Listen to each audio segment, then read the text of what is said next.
You know I'm right. The podcast that uncovers the origin stories of some of the biggest names in sports, media, entertainment, entrepreneurship, and so much more. Nick Durst here, along with Joe Calabrese and Joe, our guest today, definitely checks a lot of those boxes. And some would say this interview is about to get pretty messy, but I think it's going to be phenomenal. You had to throw that in there very, very early. As you know, as everybody knows, we become the preemptive reality TV podcast, which is awesome, right? So our guest today, he's no novice to reality TV. You might have seen him on Big Brother, Big Brother 20. You might have seen him on The Challenge. You might have seen him on American Ninja Warrior. He takes his fitness very, very seriously, and we would love to have him on. So we welcome Faysal Shafaat, better known as Fessy. Messy Fessy. There it Fessy, is. however you want us to describe you, we'd be more than happy to. But what's up, man? Thank you for doing this. How are you today? I appreciate you guys having me on, Nicholas and Joseph. I'm excited to be here and talk whatever you guys have in store. Challenge, slam ball, big brother, whatever you got. Yep. I'm here. I'm here to answer it Well, all. we're, So we're let's definitely get gonna into we're it. definitely gonna cover all those things now. I know you're a guy who you're very locked in, you're plugged in, especially when you're on a show and it's airing, and you got to be checking what's going on in the world. But I'm curious, when you wake up in the morning, what's the first app you're checking on your phone? Hmm. First app, probably Gmail. Yeah. Probably Gmail. Like I'm trying to make some money. What we got some deals coming in. We got some bookings. Like all the other stuff is a way I could get on it later. But yeah, probably Gmail. Like it. That's what I would say is my It's a different answer. answer. Everybody always says Twitter or X. Some people say Instagram. But if you're a business person, you got to be checking your email first, you know? That's a smart answer. It's the right answer. So obviously you have a great athletic background. You played D1 college football, which is nothing to pass along. You're very successful as a tight end. You went to the University of Tennessee, Chattanooga. So talk to us about the process of, being recruited there. Obviously, when you're coming out of high school, you're one set mind as far as like, okay, I'm gonna play in the NFL. So talk to us a little bit about your college football career and what else you're able to do there while on campus. Obviously, you did graduate, so that's a huge accomplishment. So, how did you kind of set up the next stage of your life while being a student athlete there? Yeah, so how college football started was I went to high school down here in Orlando, Florida.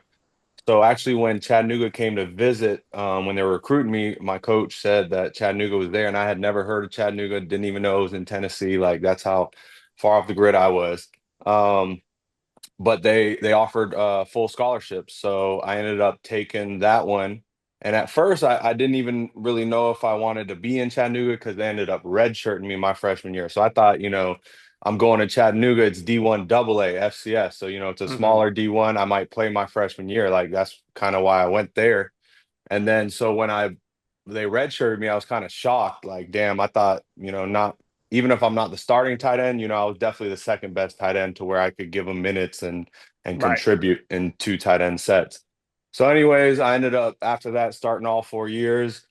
And so basically how the NFL kind of fell through was I wasn't projected to be a get drafted. I had a couple teammates my years, and they were actually two of my roommates get drafted. One of my roommates, Davis Toll, he got drafted fifth round of the Saints, freak of nature, defensive end. But based on my stats, my stature, my size, speed, coming from FCS, I wasn't projected to get drafted, but I was definitely projected to be a priority free agent, which means basically NFL teams were calling me, visiting with Right. me, saying like, "Hey, we probably don't got a draft selection for you, but we definitely want to invite you to camp. We're going to call you right after the draft, sign you to whatever, blah blah blah." So I'm like, "Cool, that's all I need." Yeah. So long story short, a couple things happened, but to be honest, my 40 time on my pro day wasn't what it should have been. I was running 4.7, high 4.6s all training camp, and they clocked me at 4.9.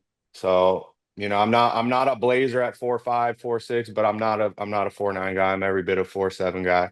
So that screwed me coming from FCS running 4.9. They're like, let's just go get the second string Alabama tight end who has 7 career receptions. And Gonna be a bust in the NFL. Yeah.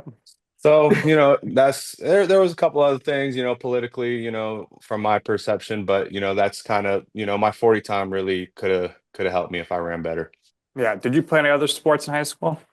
Basketball. I still play basketball now. I turned Man, 30 slam ball. 34 this year. I'm like, can't get off the basketball court, man. Absolutely love that. Nick went to St. John's. I went to Marist. I actually knew a couple of guys who were on the football team who were drafted. One of them's a kicker, Jason Myers. He's actually had a really good career. He's been in Seattle for the longest time. And then there was another one who was a defensive end. And like you kind of mentioned, it's like these guys are freak of nature, right? And it's like you're playing at a lower level school with him and they're a freak of nature. So it's like the the work, the grind that it takes to get drafted, it's significant. Doesn't matter the sport that it is. Um, Seems like Big Brother usually typecasts, right? So a couple of seasons before you went on the show, Clay, Hmm. he played at Texas A&M, and I believe he played with Mike Evans on that team, right? So it seems like they definitely seem to go for a similar type of person. So not getting drafted in the NFL, working after school, and then auditioning for Big Brother. Lead us into how that came about for you. Okay, so after I didn't get drafted, NFL didn't work out.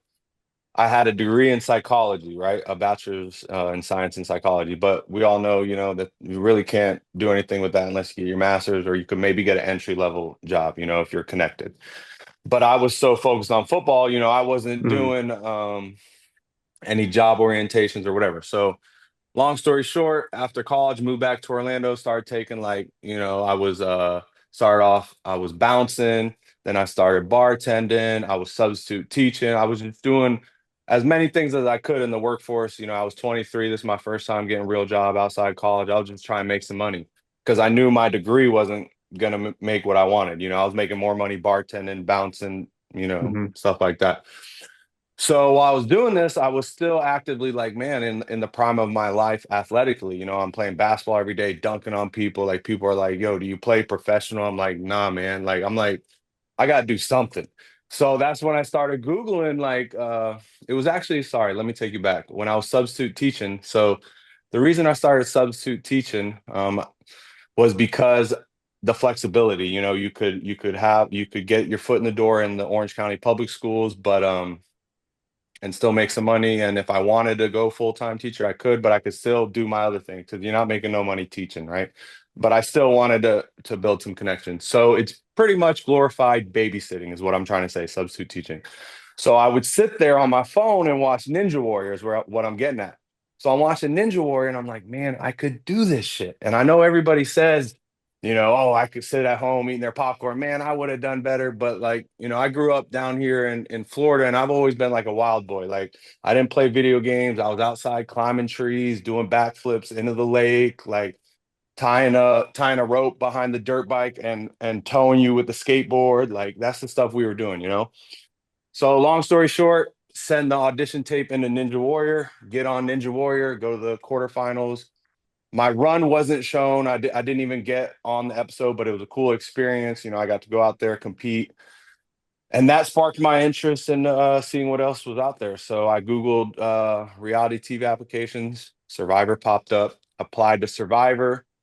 The Survivor production team actually flew me out to LA for the final casting process. I met Jeff, all the producers.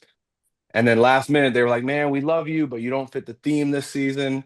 So we want you to go back to the room, watch an episode of Big Brother. We run the casting producers, also cast for that, blah, blah, blah."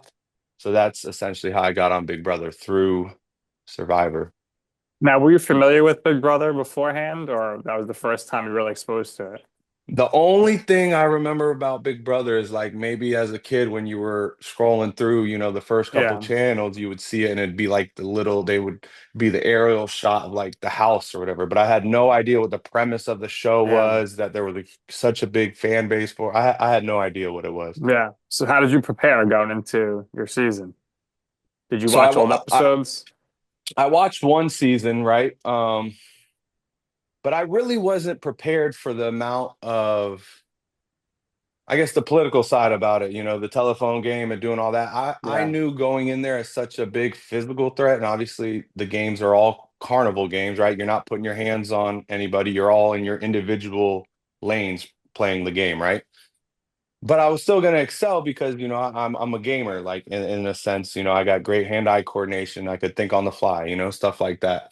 So I knew I was going to be a target. So I didn't want to come in and try to Right. do the most. That was kind of my strategy. And how the whole, so if you guys are Big Brother fans, how the whole who flip thing started, right, was my thought process was when someone was flipping the vote, I was so scared that, potentially they would think it was me. So I wanted to put on a scene to make people know, like, yo, that shit is not me. Like, I'm genuinely like shocked that this shit is happening. I wanted to kind of play the part because I'm like, man, the last thing I want is to get pinned for this. I wasn't worried about how I was being perceived by the world. I was worried about how I was being perceived by my house guests because I was trying to live to see another day in that Yeah. house. So in that your season, you were not in the majority alliance, right? That was the level six. And as we've seen between like Tyler and Angela and Kaycee, eventually they went on to compete on the challenge just like you did. But you were not a part of the majority alliance. You aligned yourself or tried to align yourself with Haley. Is there anything you would have done differently in your season? And while you were in the house, did you have an inkling those people, and including Brett, were working together? Yeah, so we kind of knew we knew about we didn't know about level six or whatever, but we knew the Brett, Winston, Angela, Rachel, and then eventually Tyler. I don't know if I already said Angela. We knew that was a thing, you know. The thing about the whole Scott, okay, if I could take back something, it would be the Scotty vote, right? Because obviously, looking back on it, Scotty was more with us than against us. But in that moment, in that game, Scotty was just moving real funny, and people say it was because he was flirting with Haley. I'm like, come on, guys, like, what are we talking about here? Like, that was not the case. We're playing a game here. I'm not jealous of Scotty, but he is acting weird. Talking to Brett in the have not room. I come in there, open the door, they stop talking. I'm like, why the hell is Scotty talking to Brett? And he already admitted he flipped the vote on Swaggy wearing the Swaggy shirt. This man is obviously, they casted him to make good TV. That's what I'm thinking in my head. I'm like, he got typecasted to play that role. And in the end, he wound up being loyal. And it is what it is. But I didn't want to get got by that type of typecast. That was kind of my thought process and why I went down that route.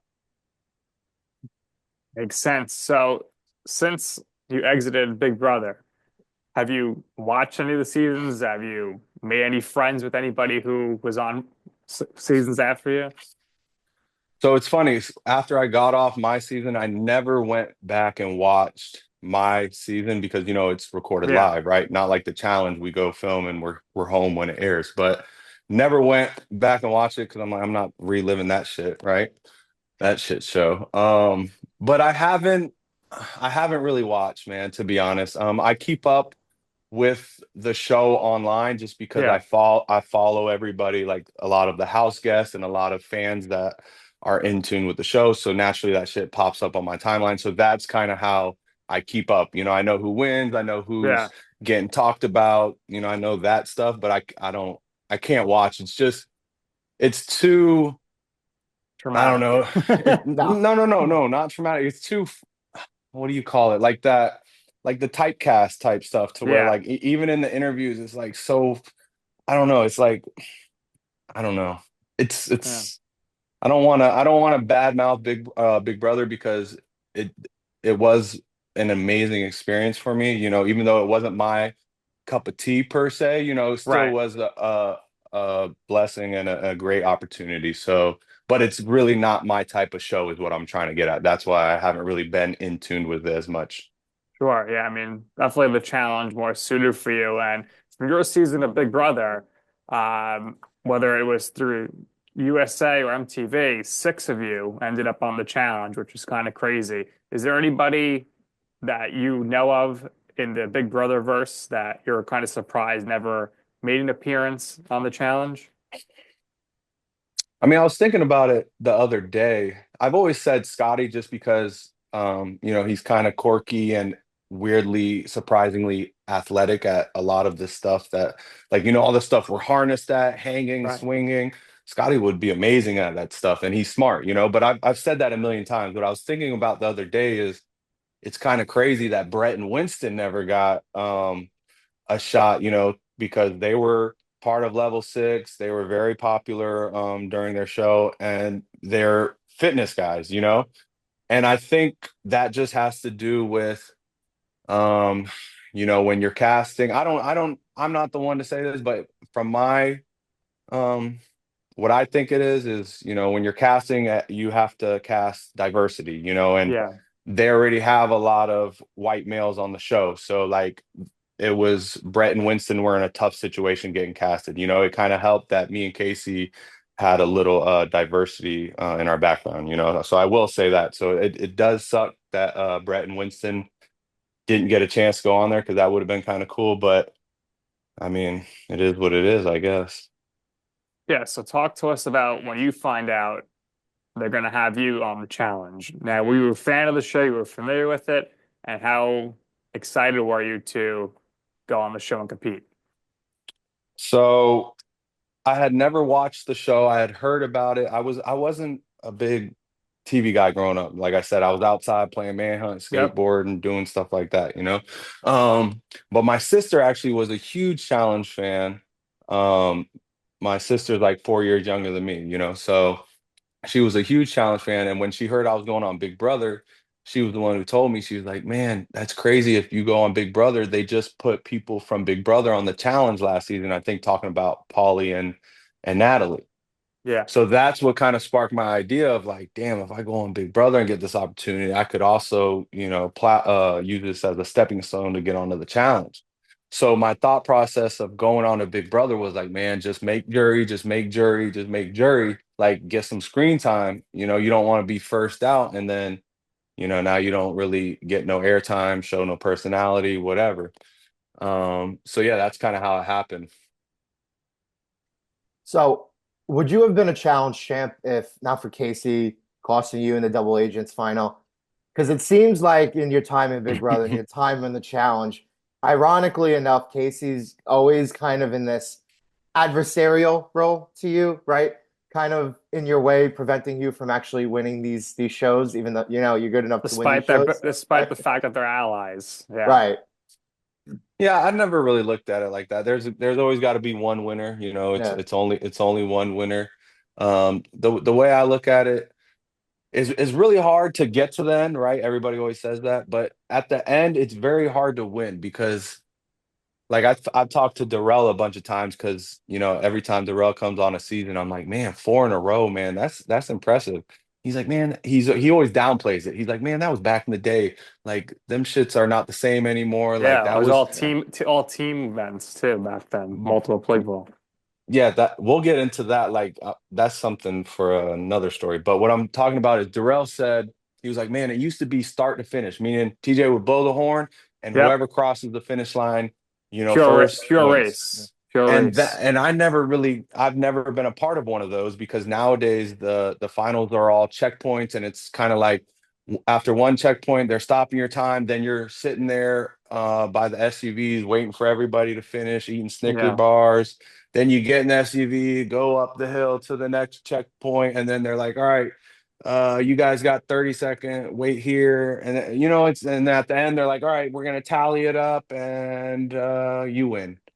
And it's like, it's kind of you got to get lucky, man. Like I'm not downplaying any of these champions because a lot of them are savages. Like I'm not a CT, a Jordan, and I always talk about the male side, and it's not because I'm trying to disrespect the women. It's just that's who I'm directly competing with. So when I'm talking about competition, I'm talking about the male side.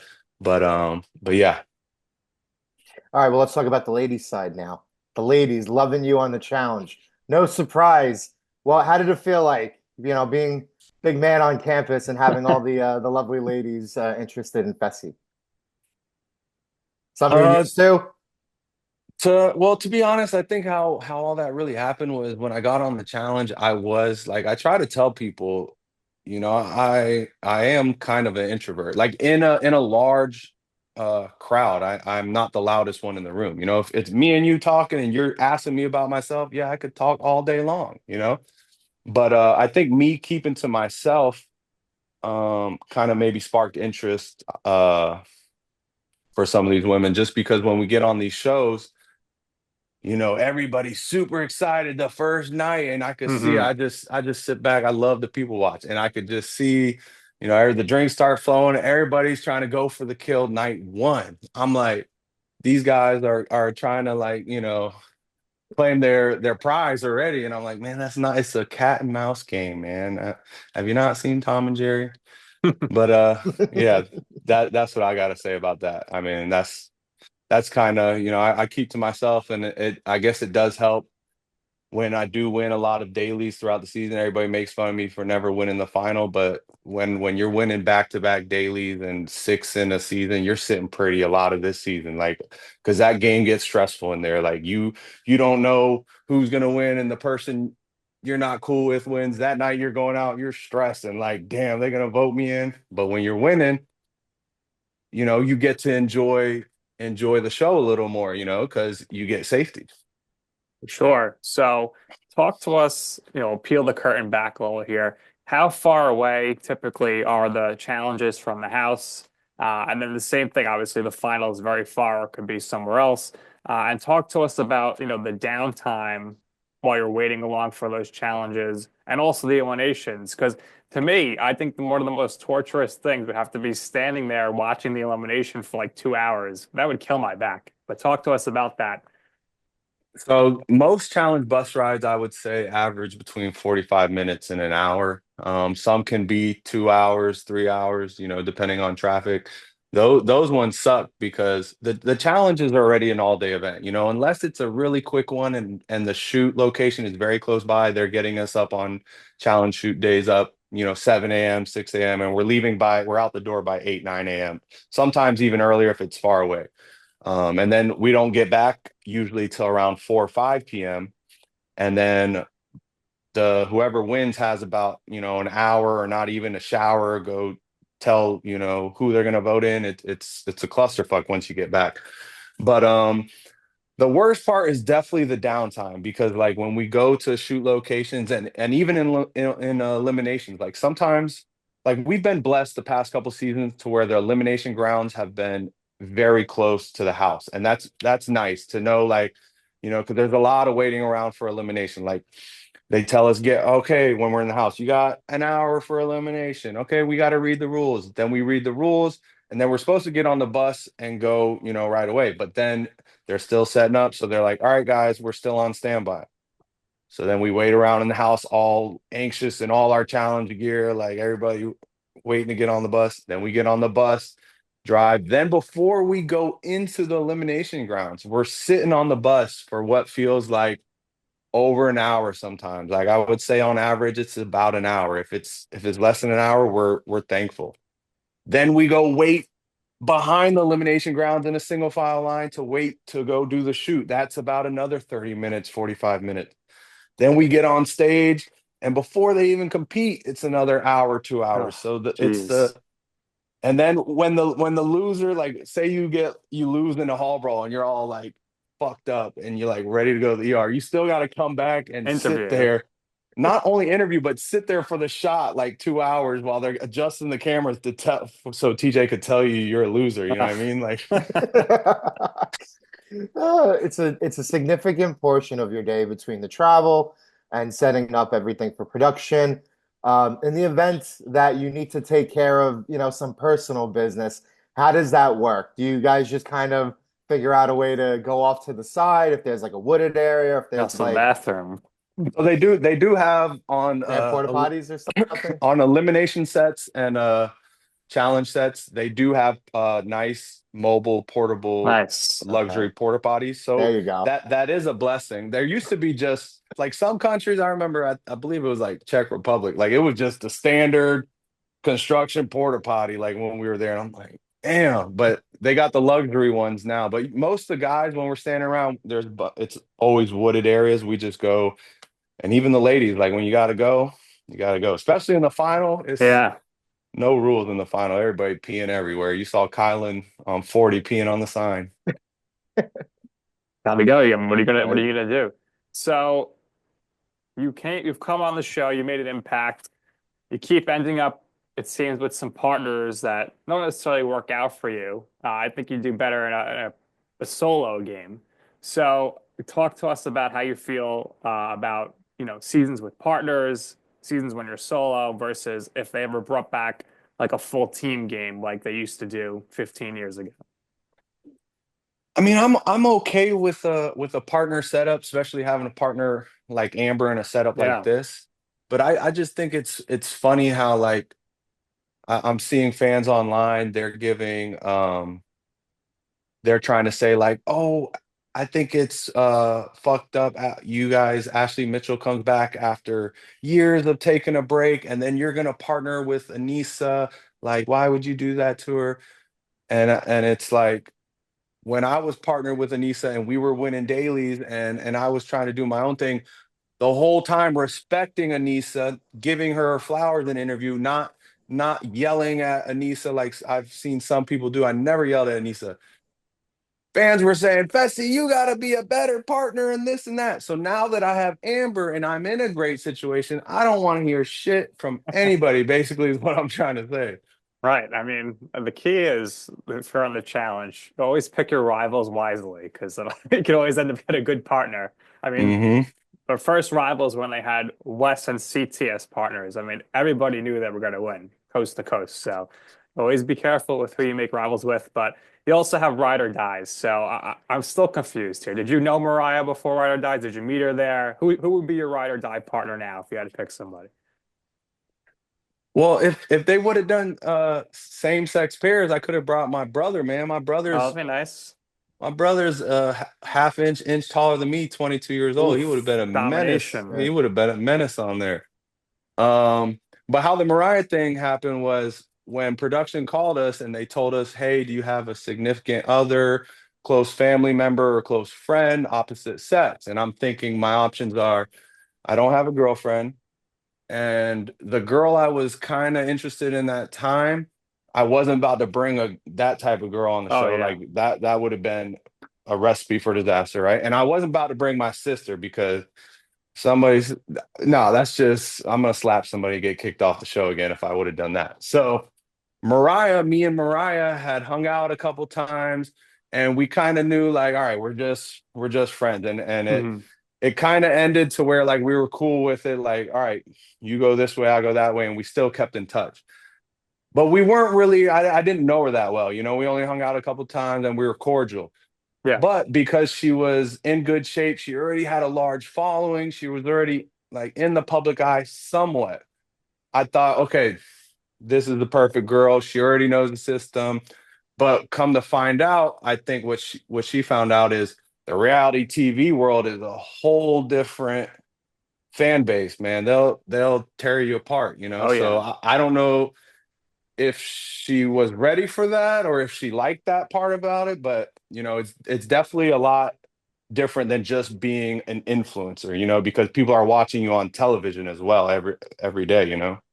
Right. So on this show, we always ask the hard-hitting questions. I don't want to get you in trouble because I know it was your boy, but why was Josh Martinez cast over you for the Challenge Battle of the Era season 40? And were you surprised you weren't on that season as well? I was definitely surprised. I wouldn't say surprised I wasn't on because I tell people when they ask me, a lot of people are itching to get on that show, right? Like, I'm not Hmm. even talking about the general public. I'm talking about former challengers itching to get back on, right? There's only a few slots available. And I did five in a row, man. I did back to back Total Madness, Double Agents, Spies Lives, Ride or Dies, and USA 2, all in like 4 years. Like only a handful of people done that span. It's the Yeah. Tory, the Bananas, the Josh. Um, so I don't want to say it was either like a me or Josh thing. There was five other male slots open on the Era 5. Yeah. Obviously bringing Theo back after his eye thing, I think that's kind of cool, and he is a physical presence, so I'm not gonna slight that decision. The Horacio thing, he's with Nerys, so that's a big storyline. And then who else? Kylan, I was kind of shocked, even though I am a fan of Kylan and he is from Big Brother, and I think he's killing it on the challenge. I was shocked that he got the nod over me. And I think that was just their way of putting even newer school, like that was their new blood version, like the newest blood version. But my biased perception of why I wasn't on 40 is definitely because since it was an air-based challenge, they don't want to overload Era 4 Yeah. when the fan base is heavily in love with Era 1 and Era Me 2. too. They can't have me on Era 4. And also they you saw that first round of eliminations, what they bring back. They brought back Hall Brawl with no pads. We saw the last time I did a Hall Brawl, they gave me pads and a puzzle. So I think if they wanted to bring the physical aspect back for a big bang challenge 40 and make it physical for fans, they wanted to leave me at home. That way nobody got hurt and other people had a chance to shine. That's my biased perception of it. All right. So from there, I'm sure quickly after you end up getting casted for All Stars right now. So that worked out for you. Uh, Interested in your perspective because other people we've had on who have done both shows told us the big differences. But what do you think is the big differences between the All-Star season versus the regular season, other than the fact that the All-Star season is much shorter? I would say definitely the cast. Obviously, the most glaring difference is the cast, Yeah. especially this season. But to be honest, like I saw Corey and a lot of people love to draw the line in the sand online about the flagship versus all stars and this and that. And it's like, to be honest, nowadays with these equalizers and the co-ed pairs, whether it's on the flagship or all stars, it's all the same games. We Yeah. saw from 40 and all stars rivals, what we're on the same skyscraper they were. You know, if anything, our challenge, I don't remember what their skyscraper challenge looked like, but our shit was intense. There was a lot of people crying. They blessed them in the edit. They didn't show them crying. A lot of people were tore Yeah. up, man. I mean, Tore up. other than you and Amber and Steve and Adam, everybody else really didn't want to give much of an effort on that daily challenge. So yeah. Now the other spin-off, which you went on the second season, USA. How did you feel about that? Were you surprised they didn't bring it back? Because I thought it was nice, to at least get some more people in the system and get that. And being on CBS, I think Yeah. that was pretty big as well. Yeah, it was. I definitely enjoyed USA too. I thought it was cool to be on CBS and have that fan base and that crowd back engaged. I thought it was definitely good for everybody. One thing I will say about USA too, I thought that was funny was they brought all of us, even though some of us like a Josh and Michelle and me have done the challenge before. CBS. Yeah, we've still done CBS before, right? So what I'm saying is they brought such a large CBS crowd that even though I've done the challenge too and know the MTV people, I still know them as well, right? So what I'm saying Yeah. is they only brought like the 6 or 7, whatever it was, MTV legend that they literally had them ride in on a jet ski, like this badass entrance, and we had to carry them as statues the first challenge. And they're like, by the way, you outnumber them by triple the number. Go have fun with the political game. And Bananas get mad early on that I voted him in because he's like, man, we're supposed to be together, this, that. And I'm like, Oh, bro, you've been trashing me online and making my life difficult. So if you want me to make your life easier on in here and like work together, then you can't be doing that, bro. That's kind of like when me and him had to have a talk and be like, yo, if you consider like we do season after season and like you consider the times we have in here to be a bond to where it should move us forward in the game, then like that's got a whole way outside the game too. mhm. So that's Yeah. kind of when me and Bananas kind of had to have a little talk and we've been pretty cool since then. Yeah. So obviously you did Big Brother, you did the challenge now. So for you, what's the biggest differences mentally between the two games and which one is easier to play from a mental perspective? It's hard to answer that question when you ask it because now I've played 6 seasons of the challenge and only one. Well, the biggest difference is when I played Big Brother, that was my first show. Hmm. So it was like the shock factor of like you don't know what to expect, you're adjusting on the fly. So now I'm kind of in my element, comfortable, kind of know the vibe.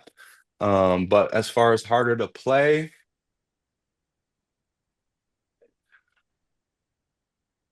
I used to say give me a second. What am I trying to say? I'm trying to say, if you would have asked me before, I would have said Big Brother because of the unpredictable, like you don't even have a chance to go into elimination and fight for your right. But now the challenge with all these twists and turns and the Yeah. Hopper vote and the style of eliminations, like I don't I may be biased, but like to go home and like a very simple puzzle is like I get puzzles should be a part of the daily checkpoints and this, and maybe if it's a very intricate puzzle like Corey and Derek did on 40, where you got to do that and it's fun to watch. But just to sit there and do puzzles in elimination, like those should be, they don't got to be full on headbangers, but like make it to where you got to complete a task and it's fun to watch. Anybody could win, you can't mess up. But what I'm getting at is now that the challenge is incorporating a lot of these equalizers, it's making the challenge a lot harder to win. Like, Yeah. it's hard to win nowadays because there's a lot of equalizers, is what How, I'm how'd saying. you how, Bad. how yeah, how'd you feel about the 40 final where the equalizers didn't really matter because it was just all swimming? I mean, right when I saw the lineup and I saw it was going to be swimming, I mean, Jordan had no competition. Like Yeah, Johnny is a decent swimmer, but long distance, he's not too giving much. Jordan a Yeah. shot. And then as far as Kylan, he wasn't prepared, I guess, for that amount of swimming, he said. So, be not having the experience against someone like Jordan, good luck with that. Yeah, we had Kylan on recently. He kind of said the same thing. A lot of swimming for him, even though he says he's a good swimmer himself. Um, so would you ever go back on Big Brother? Because it seems like you're very comfortable with the challenge. I think another key point of difference between the two shows is with Big Brother, you're kind of held captive, right? You're in the house. And with the challenge, at least you guys are you're enjoying some weather, you're getting out a Sunlight. little bit, right? It's a little more of a healthy environment, especially for somebody, like you.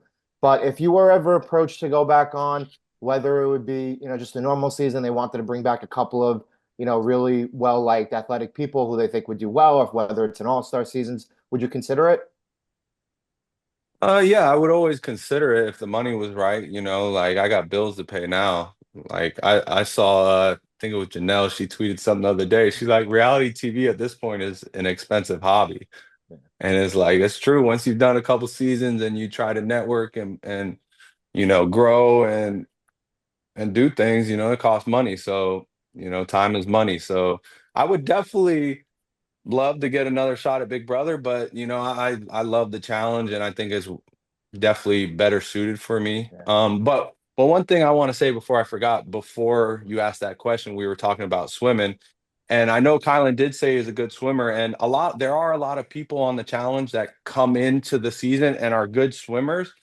But there's a difference between swimming in a pool and swimming in like the ocean where you can't touch anything and stuff like that. It's a lot different for a lot of people. And this isn't even about Kylan. It's more so like what I noticed on Spies, Lies, and Allies when we had a lot of the international Yeah. challengers. And we did, I don't know if you guys remember the cliff where we had to jump in and swim, and Tommy actually hit his head and got a concussion because the wave and stuff. But that like a lot of the girls from the international side were getting scared because they would jump in the water and you can't hold anything. It's waves. There's, it's a lot different with current and stuff.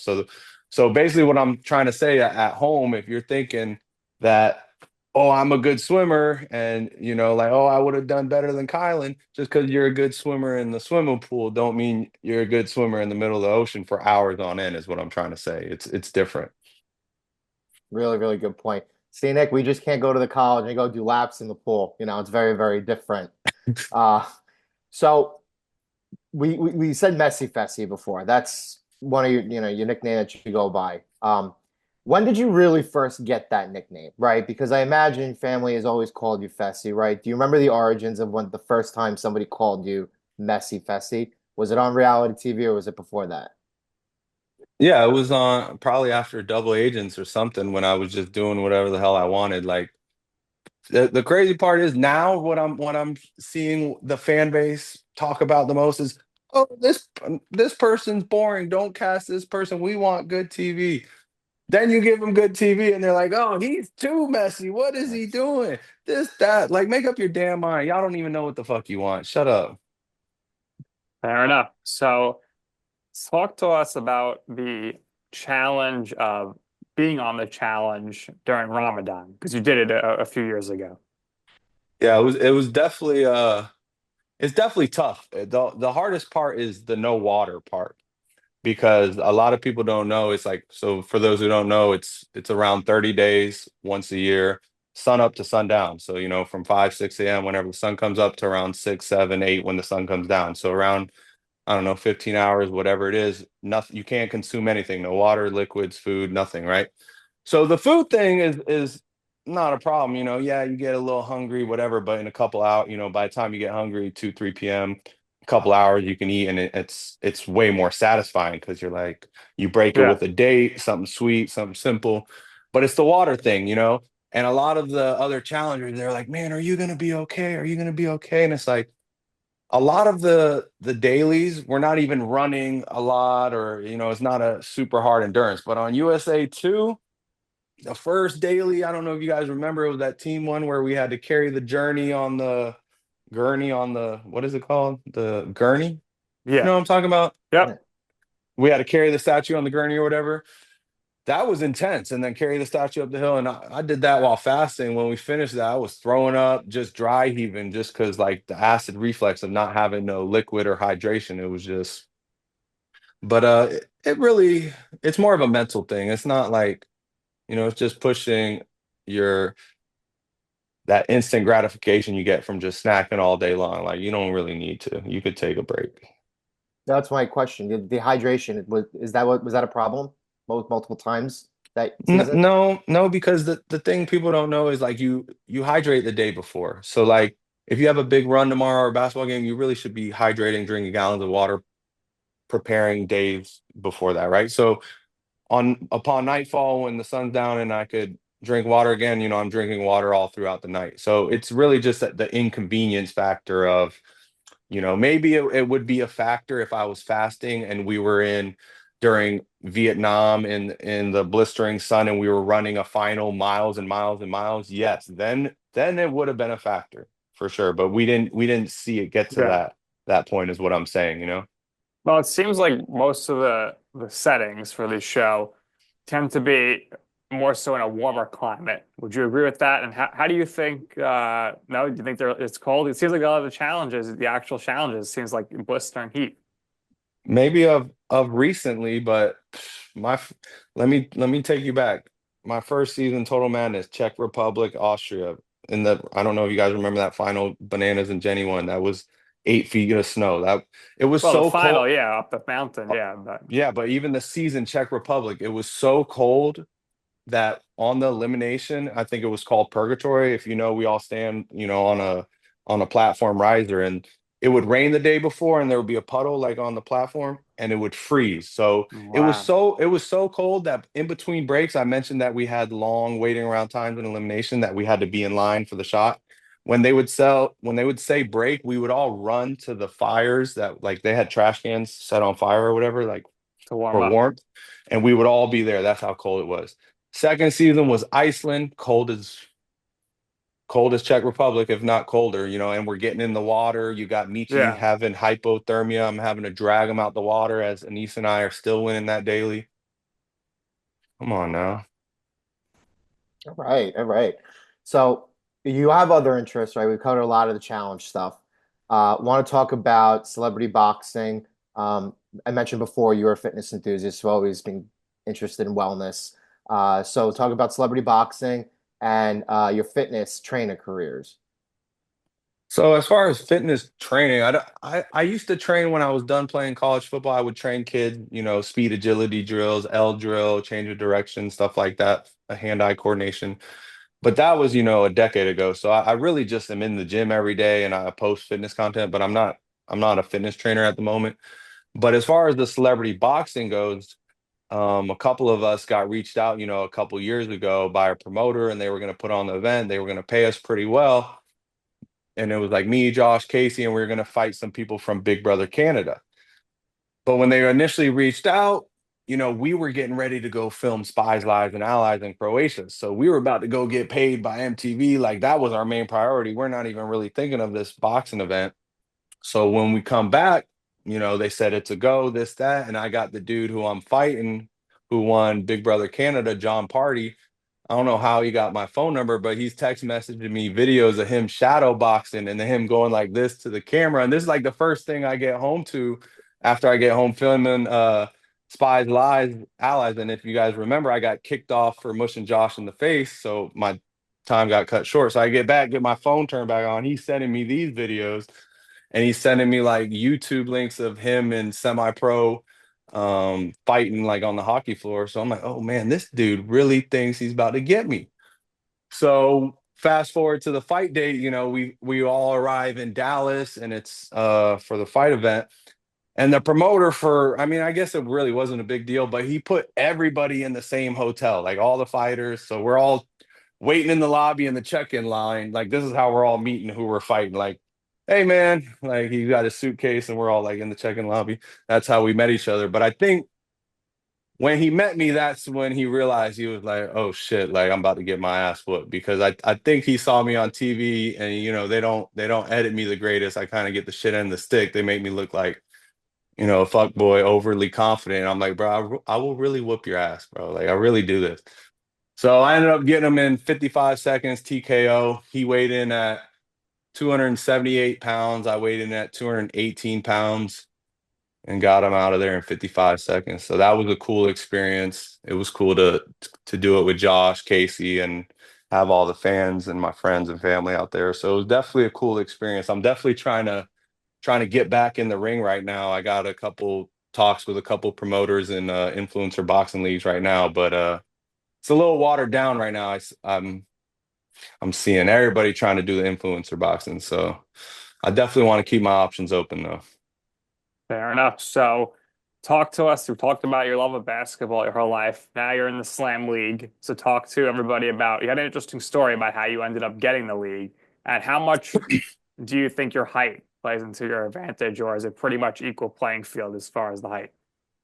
Yeah, so right off the bat, height has nothing to do with slam ball because the best players, the thing is, if you're too big, like they brought a lot of 6'7", 6'8" guys, 250. For context, I'm 6'4", 235. I'm not 6'6", I'm not 6'7", I'm not 250. I'm a big dude, but I'm not a 6'7", 250 dude. So what I'm saying is when I get the slam ball, I'm used to, on the challenge, I walk in, I'm the biggest dude every season, no doubt. The only dude who I would say was bigger than me was Kels.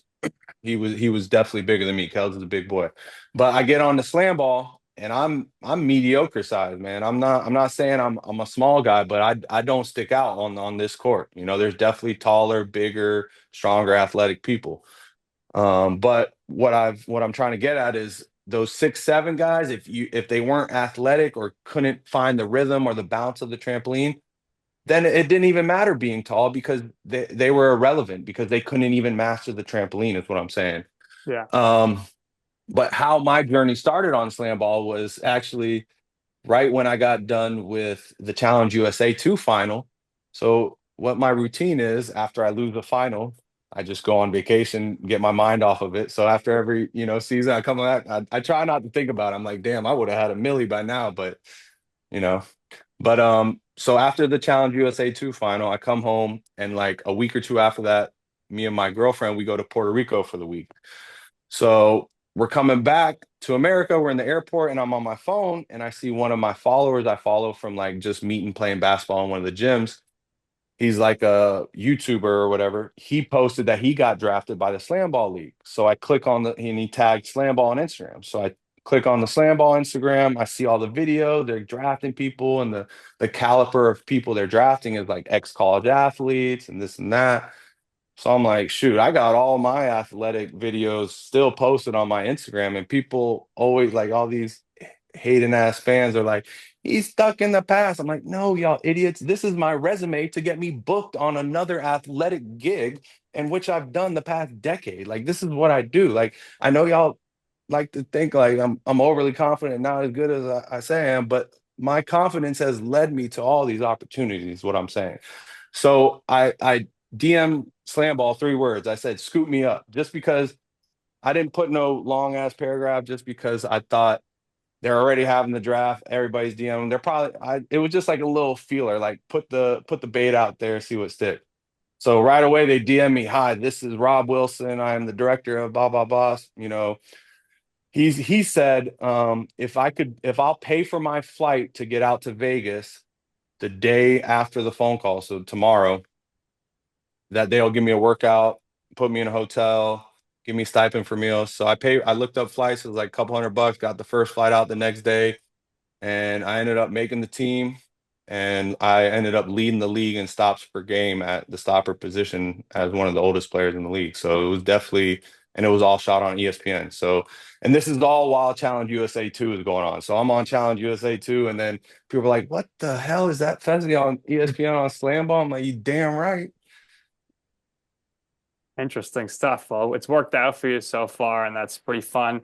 And then we've heard it. All of our listeners have heard it this whole episode. You're always open for business, so any opportunity that is going to put money in your pocket, you'll at least consider it. So that's a good way to go about life and business, of course. And last thing here, what would you say in either your life or your career is your you know I'm right moment? What I mean by that, it's a time or place where you wanted to pursue something. You asked somebody for advice. They said, Fessel, that's an awful idea. Why would you even try that? It's not going to work out. You're going to fail. And you were like, you know what? I'm going to do it anyway. And in the end, you will see why it is that I'm right about this. And I could tell you, I told you so.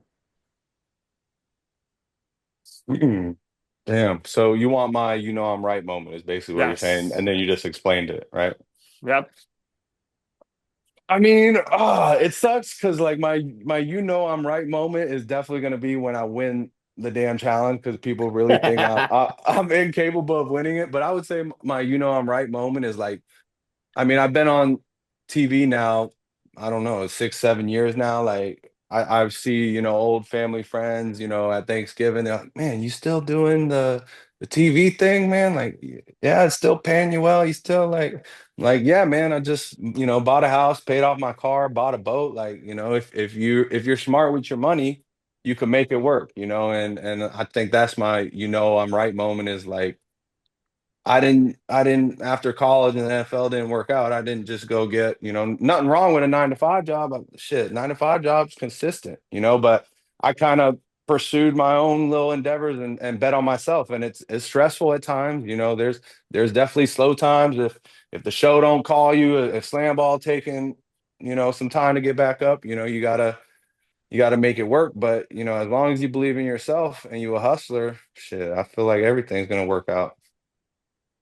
Well said. Guys, whoever's watching this or listening to this, I got Fessy. He needs more money in his pocket. So he's got some time open. He's always Yeah. open to doing new stuff. His boat's available His boat's for some available. rentals. Right. Hey, you already know it, boy. Oh, I got a cousin in Florida. He does boats too. It's so funny. But yeah, we're gonna continue following you, Fessy. We hope you end up back on the challenge a couple times. Eventually, if you do go back a couple times, the simple math says you will win, right? He So might win this season that's he on might right win now. this The season. Yeah, All-Stars. that's Check that right. out, obviously, Wednesday nights. Wednesday nights, continue watching it. But yeah, we've had a pleasure of having you join us. We wish you the best of luck moving forward with everything. Your pleasure to watch. You're very entertaining, very humble dude, very introverted, like you mentioned. But what we do here is we always give our guests the last word. So if there's anything else you would personally like to share or promote for yourself, by all means, go ahead. And also, where can we find you? Thanks again, Fessy. We really appreciate it. I appreciate it, Nicholas and Joseph, and I appreciate you guys having me on the I'm Right podcast. You can find me, all my socials are at Fessy Fitness, and don't forget the Challenge All Stars Rivals is on every Wednesday, 8 p.m., only on MTV. We'll be locked in. Thank you so much for your time. That's going to do it here for this episode of You Know I'm Right. For our very special guest, Faysal Shafaat, my co-host, Joe Calabrese. I'm Nick Durst, and this has been You Know I'm Right.